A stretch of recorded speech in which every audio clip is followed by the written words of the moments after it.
আসসালামু আলাইকুম। আমি তাহমিনা পারভিন, সহকারী অধ্যাপক, অর্থনীতি বিভাগ, ইডেন মহিলা কলেজ, ঢাকা। সবাইকে শুভেচ্ছা এবং স্বাগত জানিয়ে আজকে ক্লাস শুরু করছি। আজকে আমি যে কোর্সটি তোমাদের পড়াবো সেই কোর্সটির নাম হলো ম্যাথমেটিক্স ফর ইকোনমিস্ট এবং আজকে আমাদের আলোচ্য টপিকস হচ্ছে অপেক্ষক বা ফাংশন। আমি সবসময় একটা কথা বলি, সেটা হলো যে শিক্ষাটা বা কোনো কিছু শেখাটা কিন্তু ওয়ান ওয়ে হতে পারে না। কেমন? যেমন যে তুমি একটা বিষয় শিখবে, সেই শেখাটা তোমার আগ্রহ থাকতে হবে, আমার শেখানোর আগ্রহ থাকতে হবে, টপিকসটা স্পষ্ট হবে, তখন তোমরা বিষয়টা সম্পর্কে স্পষ্ট ধারণা পাবে বা তোমরা বিষয়টা বুঝতে পারবে। আমাদের আমাদের তোমরা তো টেস্ট পরীক্ষা দিয়েছো, তাই না? জি ম্যাম। সবাই টেস্ট পরীক্ষা দিয়েছো, সবাই মোটামুটি একটা ধারণা চলে আসছে ম্যাথমেটিক্স বা যে কোনো বিষয় সম্পর্কে একটা ধারণা চলে আসছে মনে হয়। এখন আমরা মূলত তোমাদের সমস্যা নিয়ে এবং এক একটা টপিকসের তোমাদের বিভিন্ন সালে যে কোশ্চেনগুলো আসছে আমি মোটামুটি সেইগুলো নিয়ে আলোচনা করব এবং সেইগুলো আলোচনা করতে গিয়ে আমাদের আনুষঙ্গিক যে বিষয়গুলো সেটা আমাদের আলোচনা করতে হবে। তো আমাদের আজকের টপিকস হচ্ছে ফাংশন। হ্যাঁ, আমাদের আজকের আলোচ্য বিষয় হচ্ছে অপেক্ষক। অপেক্ষক কাকে বলে যদি তোমাদেরকে বলি তাহলে তোমরা মনে হয় সবাই মোটামুটি কি বলবে বলো তো? কেউ কি বলতে পারবে সংজ্ঞাটা? স্বাধীন চলক ও অধীন চলকের সম্পর্ক যখন গাণিতিক আকারে প্রকাশ করা হয় তখন সেটাকে অপেক্ষক বলে। হ্যাঁ, আমরা আসলে অপেক্ষক বলতে জানি যে স্বাধীন এবং অধীন চলকের মধ্যকার একটা সম্পর্ক। সব সম্পর্ককে কিন্তু অপেক্ষক বলে না। স্বাধীন চলক এবং অধীন চলকের মধ্যকার বিশেষ সম্পর্কের গাণিতিক রূপকে বলা হয় অপেক্ষক। ফাংশনের আমরা আজকে কি কি বিষয়গুলো পড়ব সেই বিষয়গুলো একটু দেখে নিই। টপিকসের নাম ফাংশন এবং সাব টপিকস হচ্ছে origin of function, concept of function, definition of function, image of function, condition of a function, domain, codomain and range of a function। এরপরে আমি পড়াবো ওয়ান ফাংশন বা এক অপেক্ষক এবং ওয়ান টু ফাংশন বা সার্বিক অপেক্ষক এবং সবশেষে পড়াবো অপেক্ষক এবং রিলেশনের মধ্যে পার্থক্য কি।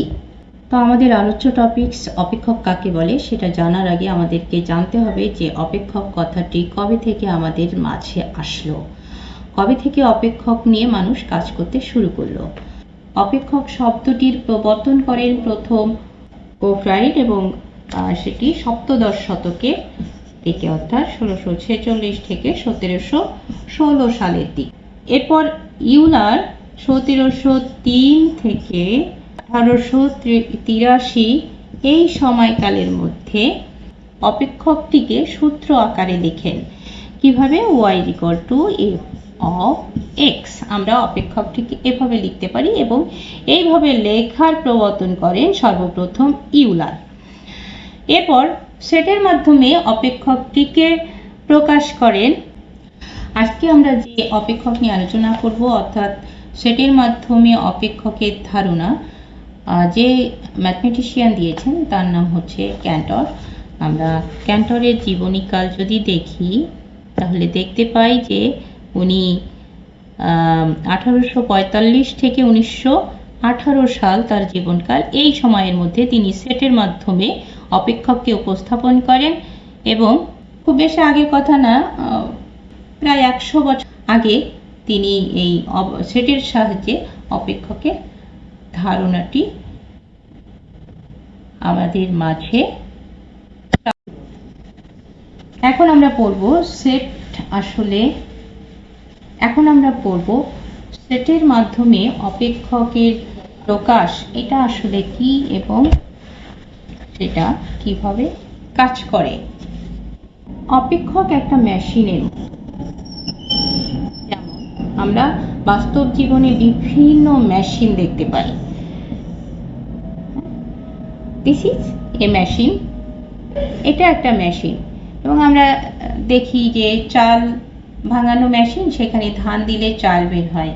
গম ভাঙানো মেশিন, গম দিলে আমাদের আটা বের হচ্ছে। অর্থাৎ আমরা ইনপুট দিচ্ছি, আউটপুট পাচ্ছি একটা মেশিনের মাধ্যমে।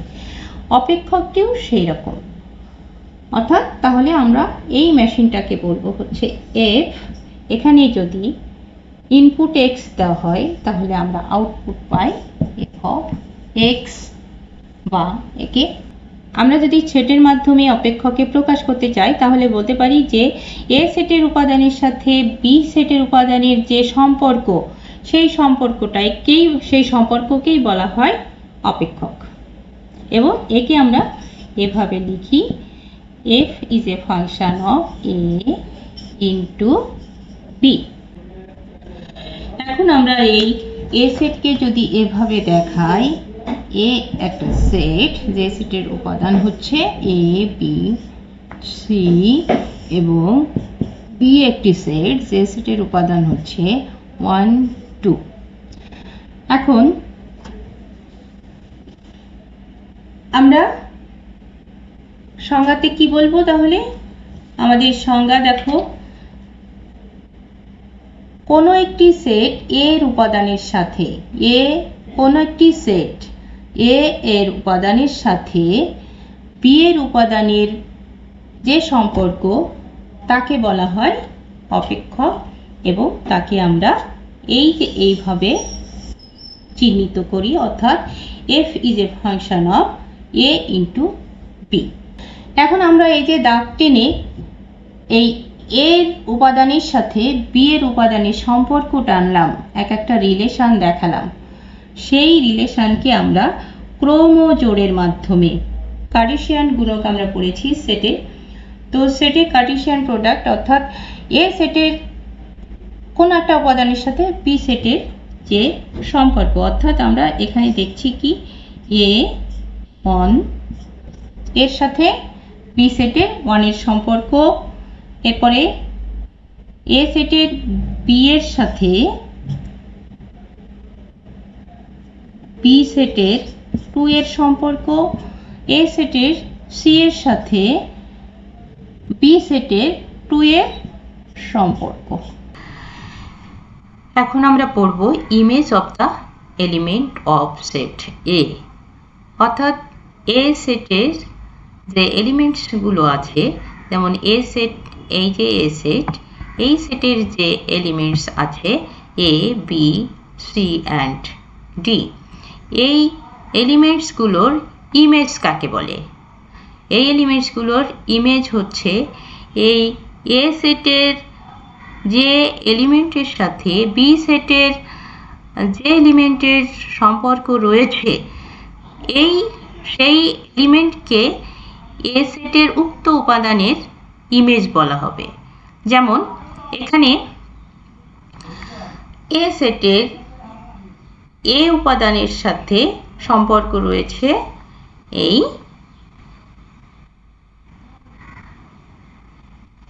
বি সেটের 3 এর সাথে, তাহলে এই ইমেজ অফ এ, অর্থাৎ এই এর ইমেজ হচ্ছে 3। অর্থাৎ আমরা একে যদি এভাবে লিখি যে এফ অফ এ ইজ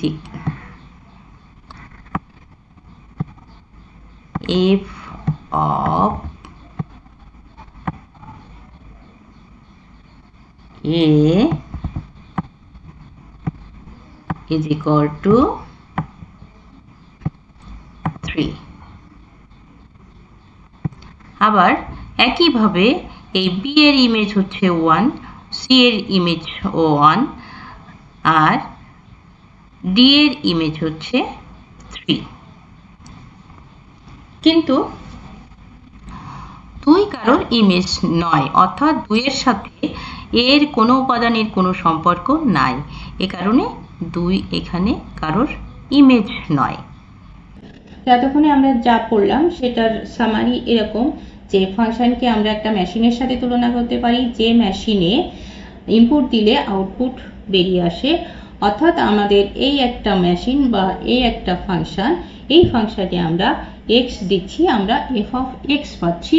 এবং আরও ক্লিয়ারলি আমি যদি বলি তাহলে আমরা দেখি যে এখানে এফ অফ এক্স হচ্ছে যদি এক্স স্কোয়ার হয়, তাহলে এই মেশিনে কি হচ্ছে, এক্স দিলে সে এক্সকে বর্গ করে ছেড়ে দেয়।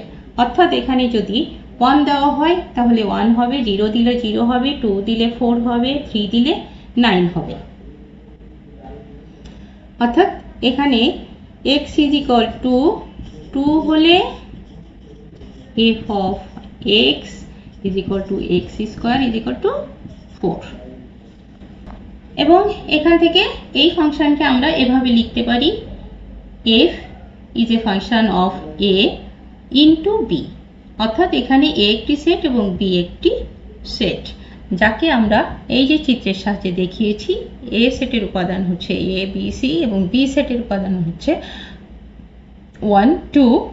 এখানে এই a সেটের a উপাদানের সাথে সম্পর্ক হচ্ছে b সেটের 1 এবং a সেটের b এবং c এর সাথে সম্পর্ক হচ্ছে b এর 2। a সেটের a উপাদানের ইমেজ হচ্ছে 1 এবং b এবং c এর ইমেজ হচ্ছে 2। এখন আমরা দেখব দুটি সেটের ডোমেইন, কোডোমেইন এবং রেঞ্জ কারা। এখানে দুটি সেট a এবং b আছে। a সেটের ডোমেইন হচ্ছে a b c, অর্থাৎ সেট a কে বলা হবে ডোমেইন এবং সেট b কে বলা হয় কোডোমেইন। এখন ডোমেইনের সদস্য কারা? ডোমেইনের সদস্য হচ্ছে a b c। a b c নিয়ে যে সেট সেটা হচ্ছে ডোমেইন এবং কোডোমেইন হচ্ছে এই b এর সেটগুলো নিয়ে যে সেট তাকে বলা হয় কোডোমেইনের সেট। অর্থাৎ এখানে b সেটে আছে 1 2 3, এই 1 2 3 কে নিয়ে কোডোমেইনের সেট। এবং রেঞ্জ কোনগুলো? রেঞ্জ হচ্ছে এই সেট এর সাথে বি সেটের যে উপাদানগুলোর রিলেশন রয়েছে সেই উপাদানগুলোকে বলা হয় রেঞ্জ। অর্থাৎ বি এর একের সাথে এ এবং বি এর রিলেশন রয়েছে, তাহলে এক একটা রেঞ্জ, এবং সি এর সাথে এই 3 এর একটা রিলেশন রয়েছে, তো 3 একটা রেঞ্জ। অর্থাৎ এই বি সেটের যে উপাদানগুলোর সাথে এ সেটের কোনো না কোনো উপাদানের সম্পর্ক রয়েছে, বি সেটের সেই উপাদানগুলোকে বলা হয় রেঞ্জ। অর্থাৎ এখানে বি সেটের 1 এবং 3 সাথে এ সেটের প্রত্যেকটি উপাদানের রিলেশন রয়েছে, তাহলে বি সেটের এই 1 এবং 3 কে নিয়ে আমাদের কি হবে? রেঞ্জ। অর্থাৎ আমাদের বাম পাশে যে সেটটি থাকে, অর্থাৎ এই যে বাম পাশে রয়েছে আমাদের এ সেট, এই সেটটিকে বলা হয় ডোমেইন এবং এই ডান পাশে যে সেটটি থাকে সেই সেটটিকে বলা হয় কোডোমেইন। এবং আমরা এই ডোমেইন এবং কোডোমেইনকে এভাবে লিখতে পারি ক্রোমোজোড় আকারে বা অর্ডার্ড পেয়ারের মাধ্যমে, কার্টেসিয়ান প্রোডাক্টসের মাধ্যমে আমরা এই অর্ডার্ড পেয়ারগুলো পাই, যেখানে এই বাম পাশের উপাদানগুলো হচ্ছে ডোমেইনের উপাদান এবং ডান পাশের উপাদানগুলো হচ্ছে কোডোমেইনের উপাদান। একে ক্রোমোজোড় কেন বলা হচ্ছে? ক্রোমোজোড় এজন্য বলা হচ্ছে যে আমরা A1 লিখেছি, কিন্তু সেটাকে আমরা উল্টায় লিখতে পারি না। অর্থাৎ আমরা প্রথমে 1 লিখব, এরপরে A লিখব, এটা আমরা লিখতে পারি না। এই কারণে একে বলা হয় অর্ডার্ড পেয়ার্স বা ক্রোমোজোড়। তো এখন আমরা পড়ব ম্যাপিং, অপারেটরস এবং ট্রান্সফরমেশন কাকে বলে। আমরা যে দুটা সেটের সাথে সম্পর্ক দেখিয়েছি এ এবং বি, এই এ সেট এ এবং বি সেটের যে সম্পর্ক দেখিয়েছি 1 2, এখানে এ যে কোনো কিছুর একটা সেট হতে পারে, অবশ্যই এই দুইয়ের মধ্যে একটা সামঞ্জস্যপূর্ণ সম্পর্ক হতে হবে। এমন না যে এটা একটা মেশিন, আমি ইচ্ছা মতো যা খুশি তাই দিতে পারি। অর্থাৎ আমি চাল ভাঙানোর মেশিনে ইট দিলে কোনো আউটপুট পাবো না। একইভাবে আমরা এই ফাংশনে যদি ইচ্ছা মতো ইনপুট দিই তো ইচ্ছা মতো আমরা আউটপুট পেতে পারি না। এখন দেখো যে এ এবং বি সেট সাধারণত যে এটা যে শুধু সংখ্যার সেট হবে, এটা যে শুধু এই যে স্মল লেটারের সেট হবে, নট নেসেসারি। এটার কোনো শর্ত না, এটা যে কোনো কিছুর সেট হতে পারে। এ হচ্ছে যে কোনো কিছুর একটা সেট হতে পারে, বি যে কোনো কিছুর একটা সেট হতে পারে। যে কোনো কিছুর সেট হতে পারে মানে কি, সেট কথাটি আমরা যখন পড়েছি তখন আমরা সংজ্ঞায় জানি যে সেট কি, A set is a well defined collection of an object. অর্থাৎ কোনো বস্তুর সুসংজ্ঞায়িত রূপকে বলা হয় সেট। তো আমাদের যখন সেট বলছি সেটি অবশ্যই সুসংজ্ঞায়িত হতে হবে, অর্থাৎ ওয়েল ডিফাইন্ড হতে হবে। এবং এই ওয়েল ডিফাইন্ড কোনো দুটি সেটের মধ্যে যে সম্পর্ক আমরা ফাংশনের মাধ্যমে দেখাই একে বলা হয় mapping of A into B. আমরা একে একটু আগে যে দেখালাম এ ইন্টু বি, অর্থাৎ একে আমরা যে F is a function of A into B না বলে আমরা বলতে পারি a mapping of A into B, এটা বলতে পারি। এবং একে আমরা এভাবে লিখতে পারি অথবা আমরা বলতে পারি এফ ম্যাপস মানে এই অপেক্ষকটি ম্যাপস করছে এ ইন্টু বি এর সাথে, দিস ইজ ম্যাপিং। এবং এটা না বলে আমরা বলতে পারি F is a function of A into B, বা F is a mapping of A into B, বা বলতে পারি F maps A into B. এখন এই ম্যাপিংকে আমরা কিভাবে এই চিত্রের সাহায্যে দেখাই, দেখো এই যে F maps A into B, একে আমরা এভাবে দেখাতে পারি। বা সেটের মাধ্যমে যদি দেখাই তাহলে এ একটা সেট, বি একটি সেট, এবং এফ ম্যাপ করছে A into B, F maps A into B, বা this is a mapping of A into B, বা this is a function of A into B. এখন আমরা দেখব যে কোনটি ফাংশন এবং কোনটি ফাংশন না। অর্থাৎ এই যে রিলেশনের সাপেক্ষে আমরা বলবো এ সেটের উপাদানের সাথে বি সেটের রিলেশনের সাপেক্ষে আমরা বলবো যে কোনটি ফাংশন এবং কোনটি ফাংশন নয়। এখন এই ফাংশনের দুটি শর্ত আছে। এক হচ্ছে প্রথম সেট বা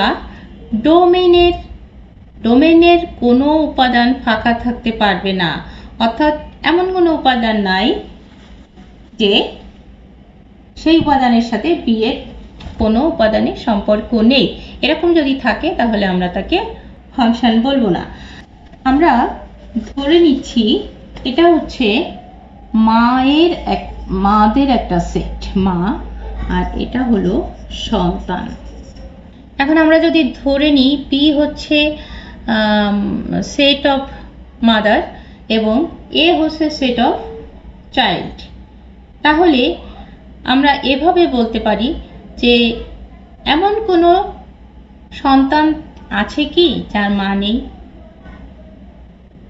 যদি থাকে আমরা বলবো সেটা অবাস্তব, এবং এই অবাস্তব কোনো ঘটনাকে আমরা ফাংশন বলবো না।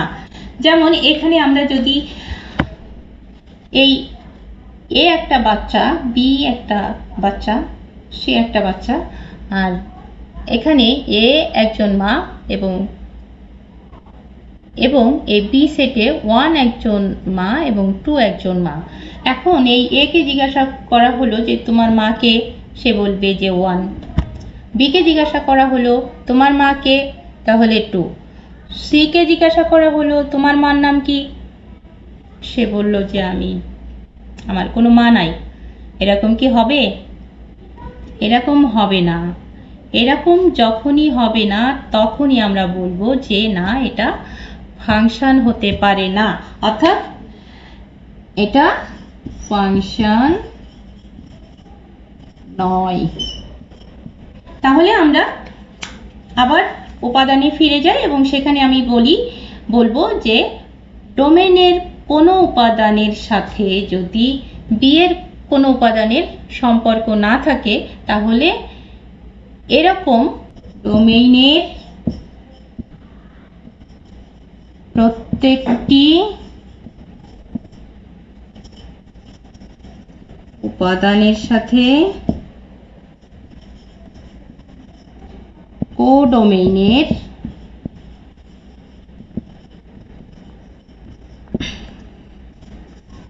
কোনো না কোনো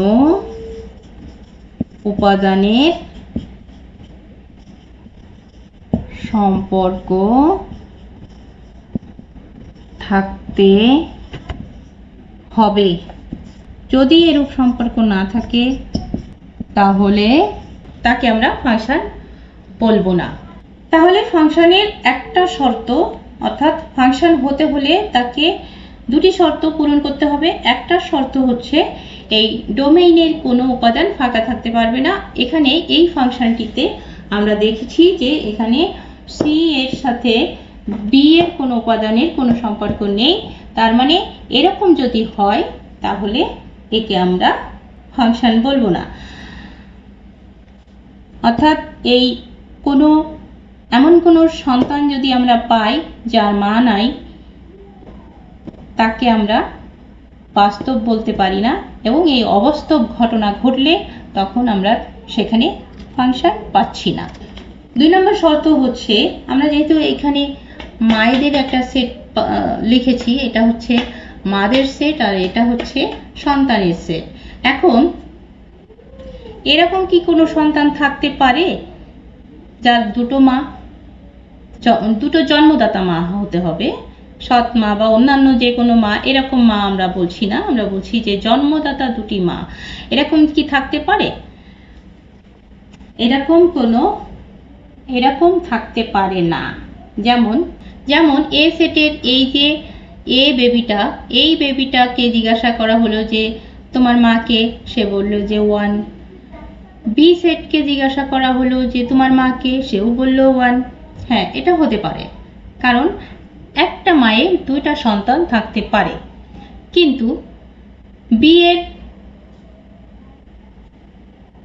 এর কে আবার জিজ্ঞাসা করা হলো তোমার মার নাম কি, সে বলল 2। তাহলে কি হলো? এটা হলো কিছু? বি কে জিজ্ঞাসা করা হলো, সে বলল যে আমার মা 1। আবার অন্য কেউ জিজ্ঞাসা করলো, সে বলল যে আমার মা 2। এরকম তো হতে পারে না। এরকম যদি হয়, এইরকম অবাস্তব ঘটনা যদি ঘটে, অর্থাৎ কোনো একটা বেবির দুইটা মা হবে, জন্মদাতা মা, অর্থাৎ দুজন মায়ের পেটে সে জন্ম নিয়েছে, এরকম অবাস্তব কোনো ঘটনা ঘটলে তখন আমরা তাকে ফাংশন বলবো না। অর্থাৎ 2 নম্বর শর্ত তাহলে আমাদের কি হচ্ছে?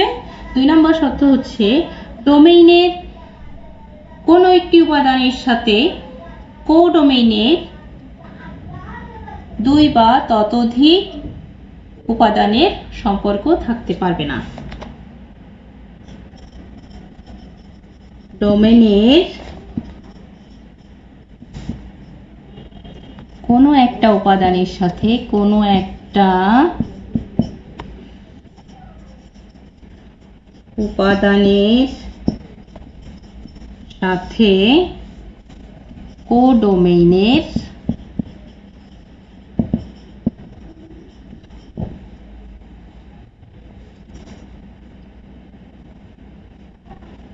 কোনো একটা উপাদানের সাথে কোডোমেইনের 2 বা কোডোমেইনের একাধিক উপাদানের সম্পর্ক। এখন আমরা ডোমেইন, কোডোমেইন এবং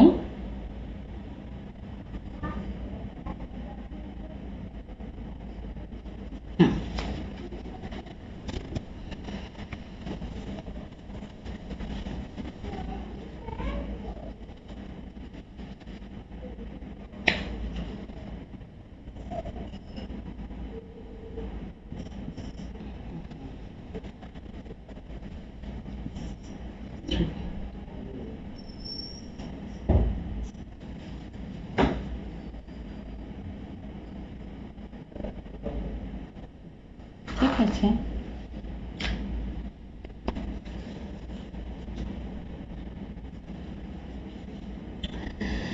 এখন আমরা এই চিত্রটা দেখি।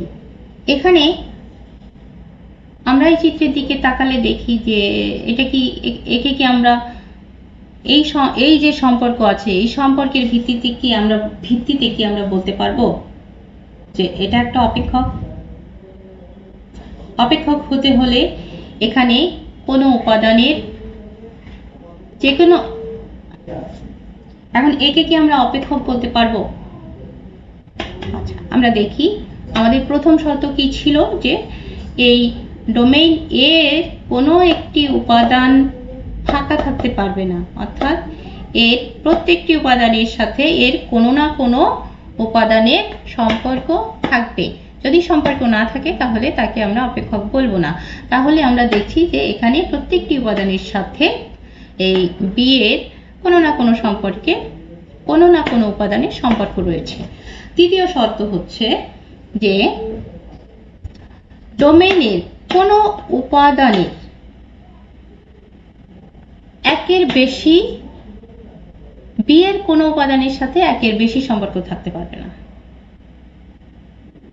আচ্ছা, আমরা আরেকটু ভালো করে বলি যে এর একটি উপাদানের সাথে বি এর একাধিক উপাদানের কোনো সম্পর্ক থাকতে পারবে না। যদি এরকম থাকে তাহলে আমরা তাকে ফাংশন বলবো না। এখন এখানে দেখা যাচ্ছে দুইটা শর্তই পালিত হয়েছে, অর্থাৎ কোনো উপাদান ফাঁকা নাই এবং কোনো একটি উপাদানের সাথে বি এর কোনো উপাদানের, এবং 2 নম্বর শর্ত হচ্ছে এখানকার কোনো একটি উপাদানের সাথে বি এর একাধিক কোনো উপাদানের সম্পর্ক নাই। তাহলে এটা একটা ফাংশন।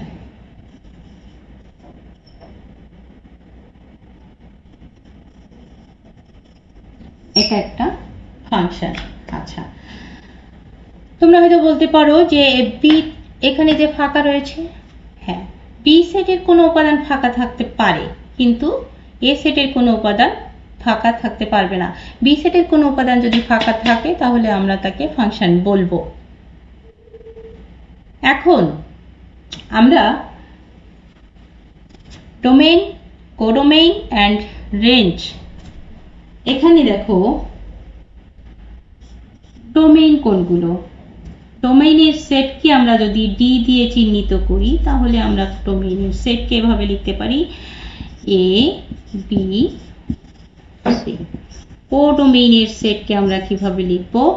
কোডোমেইন হচ্ছে 1 2 3, অর্থাৎ বি সেটে যে সকল উপাদান আছে 1 2 3, এটা হচ্ছে কোডোমেইন। এখন রেঞ্জ কোনগুলো?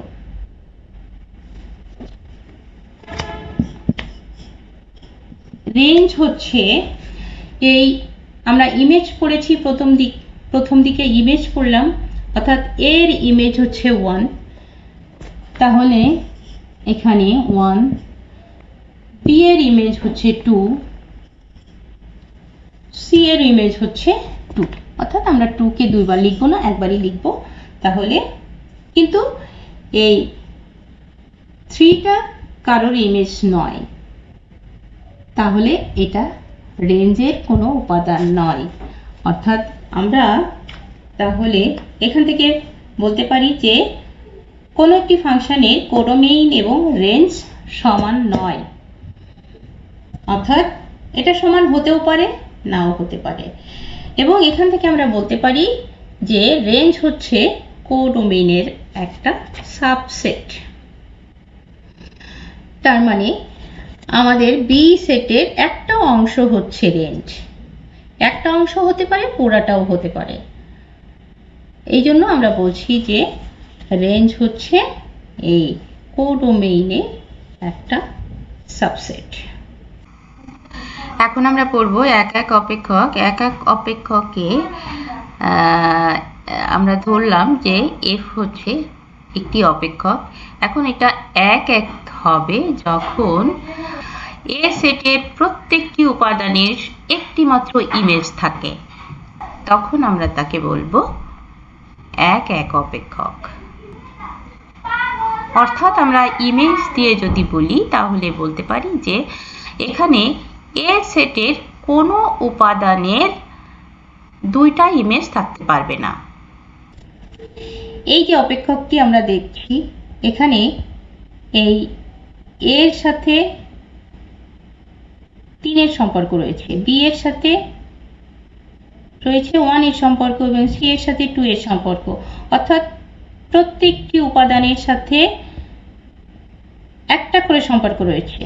আর আমরা যে একটু আগে উদাহরণের সাহায্যে বললাম যে এটা যদি সকল মায়ের একটা সেট থাকে আর এটা যদি সন্তানের একটা সেট থাকে, তাহলে আমরা বলবো যে কোনো মায়ের দুইটা সন্তান থাকতে পারবে না,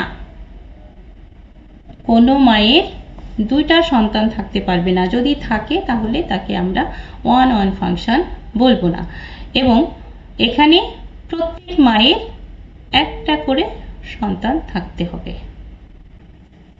আচ্ছা, এখন আমরা একটা সেট লিখি 1 2 3 4 এবং এখানে লিখি এ বি সি, এর সাথে এর সম্পর্ক রয়েছে, এর সাথে এর সম্পর্ক রয়েছে, এর সাথে এর সম্পর্ক রয়েছে, আবার এর সাথে এর সম্পর্ক রয়েছে। অর্থাৎ এখানে এটা কি এক এক ফাংশন? এক এক ফাংশনের সংজ্ঞাতে আমরা বলেছি যে প্রত্যেক মায়ের একটি করে সন্তান থাকতে হবে।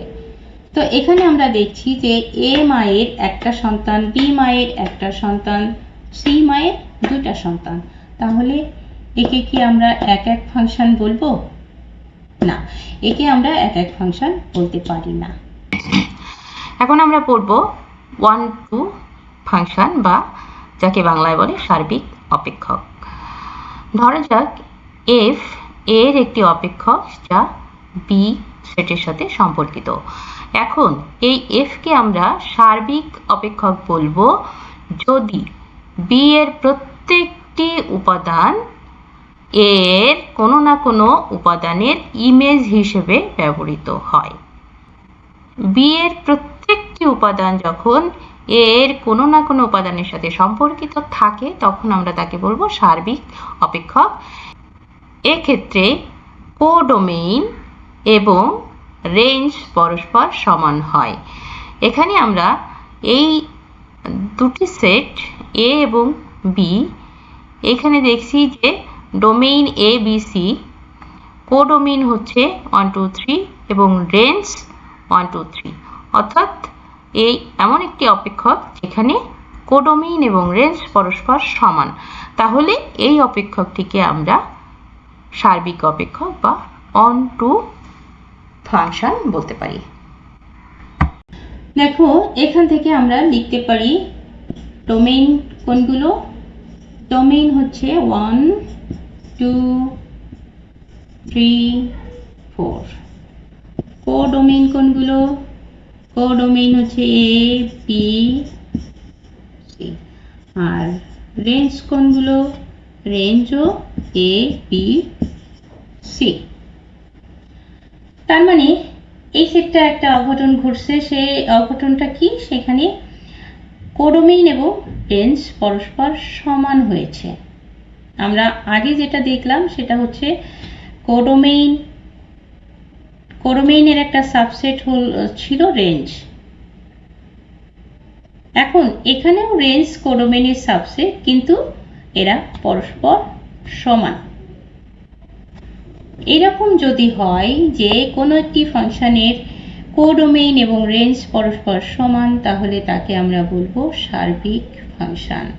অর্থাৎ আমরা এই ফাংশন থেকে দেখলাম যে এখানে কোডোমেইন হচ্ছে এই এ বি সি, অর্থাৎ বি সেটের সকল উপাদান হচ্ছে কোডোমেইন, এবং রেঞ্জ কোনগুলো? রেঞ্জ হচ্ছে এ সেটের উপাদানের সাথে বি সেটের যে সকল উপাদানের সম্পর্ক রয়েছে সেই সকল উপাদানগুলোকে নিয়ে যে সেট, সেটা হলো রেঞ্জ। এখন এখানে রেঞ্জ এবং কোডোমেইন পরস্পর সমান, ফলে আমরা বলবো যে এটা একটা সার্বিক অপেক্ষক। তো আজকে আমরা পড়লাম তাহলে কি অপেক্ষকের অরিজিন অফ অপেক্ষক, সেটের মাধ্যমে অপেক্ষকের ব্যাখ্যা, ডোমেন, রেঞ্জ এবং কোডোমেইনের পার্থক্য বা সম্পর্ক। এরপরে পড়েছি ওয়ান ওয়ান ফাংশন বা এক এক অপেক্ষক এবং সবশেষে পড়লাম সার্বিক অপেক্ষক বা ওয়ান টু ফাংশন। আজকে এ পর্যন্তই। তো সবাই ভালো থাকো, সুস্থ থাকো, নিরাপদে থাকো, বাসায় থাকো। সবাইকে ধন্যবাদ জানিয়ে শেষ করছি আমার আজকের ক্লাস।